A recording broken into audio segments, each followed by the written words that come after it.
No, I think that's great advice. I don't know if you guys heard that question, but he talked about targeted enforcement. And Rob was saying how it's much more effective in a lot of, especially these sanctuary cities, where we can work on targeting those individuals who have a criminal history besides their legal status that may be in violation of their visa or work permit, but that we work on those and make sure we're going out and doing that with the local law enforcement as much as we possibly can. And that is something that we are going to continue to do and make sure that we're focusing and prioritizing those individuals and make sure that we're addressing the public safety threats there. Thank you. Yes, sir. Tax-free pensions for retirees, law enforcement, and first responders. I think that'd be a good pitch. Okay, let me visit with him about it. That'd be great. Well, we're talking about doing some other tax benefits for other, so that may be something we could wrap into that conversation. Great idea. Perfect. Yes, sir. Good afternoon, Madam Secretary. My name is Chris Callaghan. I'm the Vice President of San Francisco Police Officers Association. First of all, I just want to say thank you for recognizing major cities and all of our police unions here across the nation. It means a great deal for you to be here today, so thank you for that. My question, local officers have increasingly been on the front lines of Homeland Security, yet we are still funded and staffed like a city responsibility, not a national one. How will DHS ensure local agencies aren't carrying federal priorities on local budgets and with local staffing? So you maybe have some challenges in San Francisco just because of your state laws and local laws that may, although you've got a mayor that works with us very well. That's great. He probably doesn't want me to talk about it a lot, actually, Please do. But he has been cooperative, and we have great conversations and talk quite often. And many times in doing law enforcement in your city, if the federal task force is coming in, you know, it's more preferable for the FBI to lead and the Department of Homeland Security to come in supportive roles, which is what we've done, and that works very well in your city. Thank you for your focus there, too. I think the city is seeing some dramatic improvements under this leadership. When you talk about funding, we have tied a lot of our funding that we have for enforcement this year and prioritized over $1.5 billion towards 287G agreements. So we've reimbursed departments that have an agreement, or a county or a sheriff, with funding them on overtime or on benefits, some of the other things that we can do. We've also, on the jail model, obviously reimbursed per beds. If you don't have the opportunity to participate in 287G, I think your best options for funding alternatives would be through some grants that we have at the department. We have specific grants towards terrorism grants that you can do, some security grants.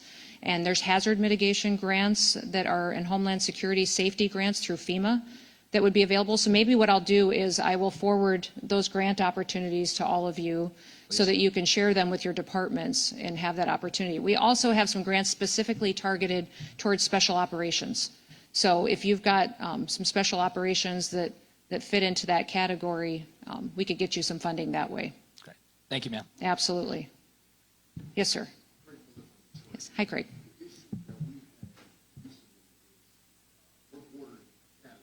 Yes.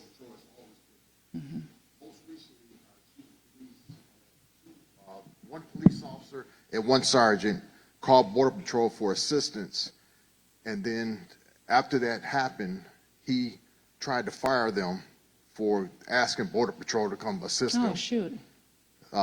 Most recently, they just suspended both officers for 30 days without pay. The Border Patrol? No, Detroit Oh, those police. officers in Detroit. Yeah, Detroit Okay. police. So the one incident was the female of the house called because the husband was trying to break into the house. When the officers got there, he had a bad passport and a bad Social Security card. So they called Border Patrol for assistance. They ended up taking him to jail because he had a warrant outside the city of Detroit. The second one was, it was a traffic stop. The fingerprint reader wasn't working, so they called for them to bring theirs over there, and the person had a warrant also. So both officers got suspended without pay for 30 days. So did the officers that did the arresting, was that the Detroit officers that did it, or did the Border Patrol? Border Patrol ended up arresting them because one had an out the city warrant, and the other one had other information that. Okay. That's one of the things that I think a lot of citizens don't necessarily know, is that CBP and ICE are law enforcement officers and do enforce other crimes that have been committed. But if we can be advocates for those law enforcement officers, we certainly will. And maybe we could come up with some kind of an agreement that would allow those officers to still be able to call on Border Patrol for backup and assistance when they need it. I hate to put them in a situation where now the officers in Detroit, when they need help and need assistance, that they can't call on Border Patrol when they might be the closest asset. So maybe I'll get some contact information from you and see what we can do to work out an agreement with Detroit on being able to call on Border Patrol with some guidance on how those interactions will work. Okay, thank you. You bet. Thank you. Good afternoon, Madam Secretary. My name is Don Famuina, and I represent the State of Hawaii Organization of Police Officers. First of all, I would like to extend our sincerest aloha and mahalo for all that you and your administration are doing. Given Hawaii's status as a major international gateway, how is DHS balancing the current administration's strict zero-tolerance border policies with the unique reality of Hawaii's isolated geography and its dependence on international tourism? Yeah, you do have some unique situations for us, and I hope that we've worked well with you. We have a presence in Hawaii, where you wouldn't necessarily see a large ICE presence doing immigration enforcement. More of what we are pursuing in Hawaii would be through our TSA officials, and then also we have CBP there, of course, because of all the travel back and forth and individuals. CBP is the largest law enforcement agency that we have, one of the largest in the country, and it does all traveler information internationally, and so I'm sure that you're interacting with them quite often. So we don't, as far as targeted operations, you may see a presence in Hawaii if we know specific individuals there. And we are tracking and have signed security agreements with other countries. I think since I've been Homeland Security Secretary, we've signed 27 different security agreements with other countries to share information with us.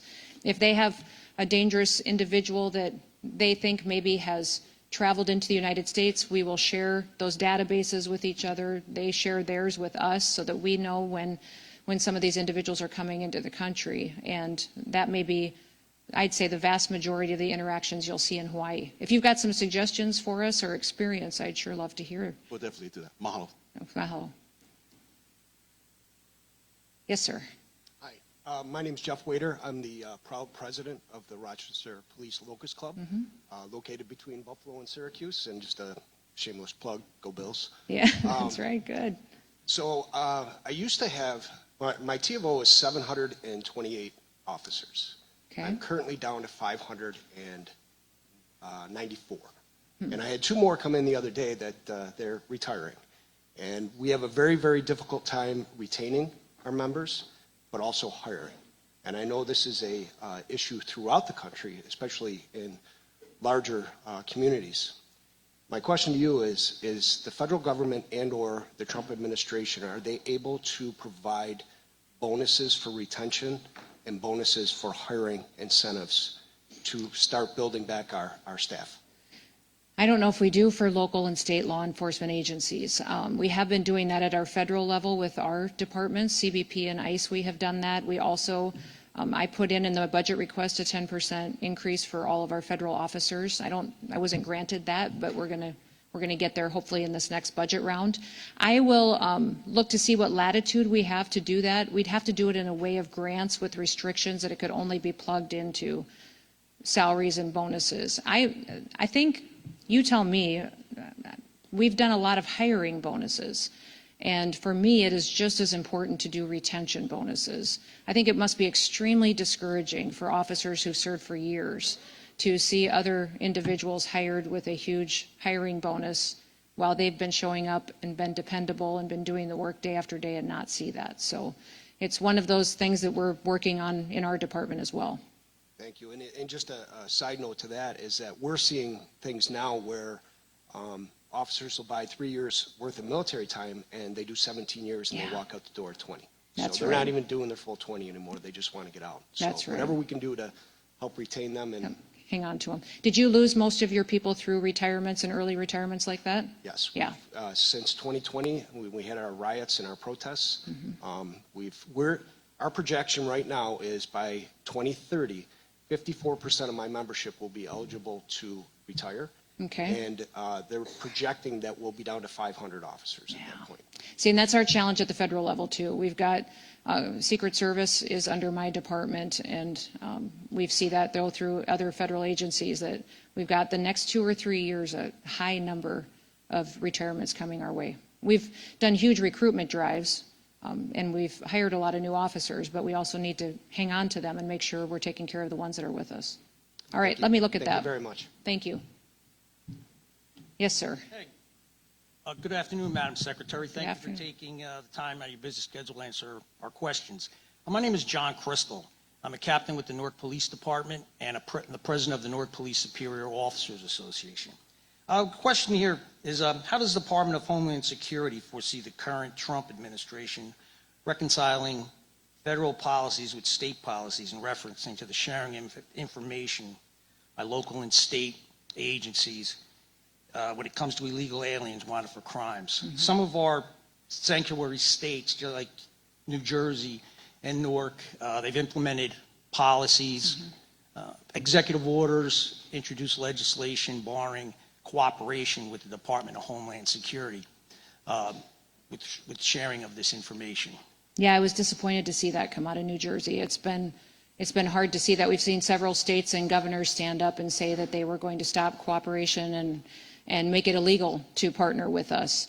One of the things that we need to do a little bit more is highlight how our 287G agreements can be flexible and can work differently. I'm coming to meet with a lot of the New York State sheriffs here real soon and get some ideas from them on ways that we can have informal agreements if necessary to do that. There's also, I found that a lot of sheriff's departments, smaller departments, don't necessarily have the technology they need as far as retina scanning or databases that feed into the federal systems. And if we can help with some technology funding and get that into these departments, it would help us on the national scale, the federal scale, but also help you guys be able to get people logged into the system, and at least we would know where these bad actors are. Even if there's not much cooperation going on as far as honoring our detainers or cooperating with us, at least if we know where these criminals are, we can still be aware for when they're released on the streets. But it's, for us, our preference is to always figure out a way that we can work together. On enforcement operations, at least to be able to have local law enforcement provide backup or respond should we need officer assistance. Beyond that, it'd be great to have these communities honoring our detainers. But I will continue to go talk to these governors, have conversations with leaders and state legislators to see what I can do to push back on some of this legislation we're seeing. All right, thank you very much. Oh, You by bet. the way, another question. Are Sure. you religious? Because you're the answer to all my prayers. There we go. I am, sir. And who knew? Oh, gosh. Good deal. You're going to have to top that one. I don't know. I don't know. I don't That's know. a tough act to That's follow. Right. Let me He tell you might be something. my favorite. New York's Yep. always hard to follow. That's right, it is. Guys, okay. I'm Sergeant Walcott. I'm the Chief Steward with the Memphis Police Association for Memphis Police Department. Well, look at you. You guys have been rock stars. Woo! Y'all have been rock stars helping us Yeah. out. So I don't get this up a little higher. Firstly, everyone in this room knows that Memphis has statistically been one of, and in some years, the most dangerous city in the United States. The federal support that our department has received since September of 2024 has been nothing short of a miracle. Our crime rates are much lower when compared to the same exact months the preceding year when we had no help. And I don't mean lower like the national average. I mean lower like our murder rate is down 35%. Our aggravated assaults are also down 35%. These are current numbers. Our robbery rates are down 58%. And our motor vehicle thefts are down 68%. I say all this to say thank you for this help. And it has been invaluable and truly proves that more law enforcement with reasonable but aggressive tactics equals less crime. My question to you would be the following. I'm extremely concerned about cartel activity, which you touched on shortly ago, all throughout the country regarding drugs and human trafficking, but especially in Memphis, as it's considered a hub for the cartels. Is ICE itself putting any extra special emphasis on cartel activity, in particular since their reach appears to be much longer than most people realize, and they reportedly even threaten agents with bounties? And does classifying cartels as terrorists help combat them from that? Is that a tool to help you combat them? Does. When President Trump declared the cartels as foreign terrorist organizations, it opens up the door for a lot more authorities that we can use to go after them. So now, and you've seen him, obviously, partner and take action against leaders, even in Mexico. And that is just the start of the operation that we are undertaking as the Trump administration. Listen, what happened under the last administration by having that open border, it allowed the cartels to get rich, to grow, to become, they had unfettered access, and their ability to make money was compounded over and over and over again. They could do whatever they want with the human trafficking and drug trafficking. So they are extremely, extremely wealthy and strong and sophisticated in the technology we see them using against us, and their ability to operate in cyberspace as well, and then with how they're using drones to bring drugs over the border now, and tunnels that are almost like pipelines where they're not even large enough to shoot people through, but they are enough to get drugs through. So we have all kinds of new challenges, and that's why President Trump is undertaking going after the cartels by addressing it from the Western Hemisphere. He will have a big agreement that I'll be there with him on Saturday with the Department of War and the Department of State on how we're going to go after cartels and drug trafficking in the entire Western Hemisphere. So this challenge, we've realized, is big. We've always known that, but if we're really going to address it, we have to look outside of our borders to kill off the cartels before they continue to build up more and more strength and keep killing our Americans. But you guys have done what, I think everybody in the room wants to grow up and be Memphis for what you did. But I would say that the work that happened, just so everybody knows, what happened in Memphis was their mayor was willing to work with us, who is a Democrat, was willing to partner with the federal government, and the resources and dollars that went in were not just from the Department of Homeland Security. The Department of War contributed, the Department of Justice contributed. It was incredible to see different agencies in the federal government go and show up and cover the costs of having that operation and make sure that people there could see a difference and they could see hope again. And people almost need to see it and feel it. That's what happened in D.C. when we did the D.C. operation. Is it took a few weeks for people to realize and feel the difference of what it was like to be in a city where you could walk down the street again, where you could go have dinner again. You didn't have to worry about your car being carjacked if you wanted to go out for dinner that night. And once people feel that, it's almost like they get to feel freedom again. And that's what Memphis is providing to them. So we need to figure out a way to tell your story to other cities and show them that it can be an opportunity to restore their way of life again. Absolutely. Yeah. Thank you for so your much. leadership. You Yes, bet. ma'am. Thank you. Anybody else? Yes, sir. You bet. You mentioned the obvious, which is sanctuary cities are most often the most crime-ridden and most problematic, but the obvious difficulties and implications of having the sanctuary city laws and the states not supporting the feds and things like that. What are some of the vehicles that you guys can use or will use to try to, I don't want to say get around that, but work with the conditions that you guys are under to still be effective as federal law enforcement in those sanctuary city areas? Well, if it's a sanctuary city, we have an opportunity to form partnerships then with sheriffs and do that in a state. Many times sheriffs are elected officials and they're accountable for what their crime numbers are in their counties, and they're very close to the people. So we find a lot of progress working with sheriffs and in those situations. If it's an entire sanctuary state, most of those sheriffs and police departments are concerned about liability issues and the laws that may be on the books. I would say that for all of you, though, to know that a sanctuary state looks very different from state to state. The laws may be completely different. So if you are interested, if you are a sanctuary state or city, I need to come sit with you or have someone from our team come sit with you, really go through with my attorneys your state laws and see how we could still work together and not have you live in fear of being punished or being held criminally liable for not abiding by those sanctuary laws. We can challenge them, and the federal government and Department of Justice is going to be challenging sanctuary states and laws. In fact, today in the House Judiciary Committee, they're marking up a bill in Congress that would ban sanctuary cities and states, that would use the supremacy clause.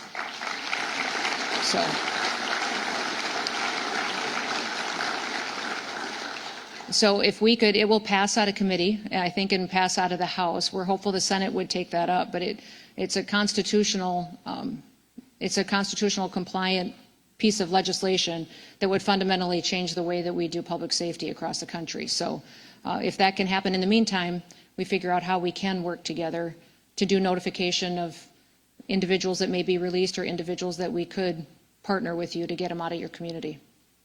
You bet. Yes. Thank you, ma'am. This is going to sound a little bit like a sales pitch, but it's not, I assure Okay. you. I work for a company called Vertex. We already have a very nice contract with Homeland Security, so this Good. doesn't count. Good. I bring a unique perspective. I don't have a question for you. I have a comment. Okay. I live just outside the city of Portland. Mm-hmm. I work on our federal team, so I work with your agents all over the country. HSI, ICE, Secret Service. I see them being treated like garbage in various places, up to and including with extreme violence.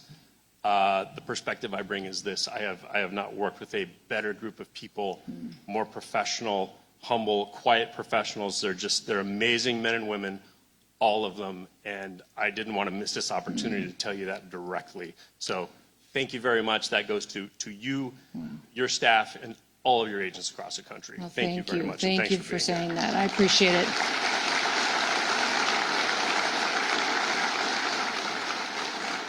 I will let them know that you said that. That means a lot to them. They face some challenging times. They have a lot of good days too, but they're just trying to do the right thing and make sure that we're doing the job and upholding the oath that everybody took when they signed up for law enforcement. So, well, thank you, everybody. Thank you for letting me be with you. You have a fantastic meeting. Thank you for your leadership. Thank you for coming to this conference and spending some time together. I hope you get some fellowship. From what I understand, cops are pretty good at that. So you have fun. I'm sorry I can't stick around for it, but God bless you. And may God continue to bless our great country. Have a great day.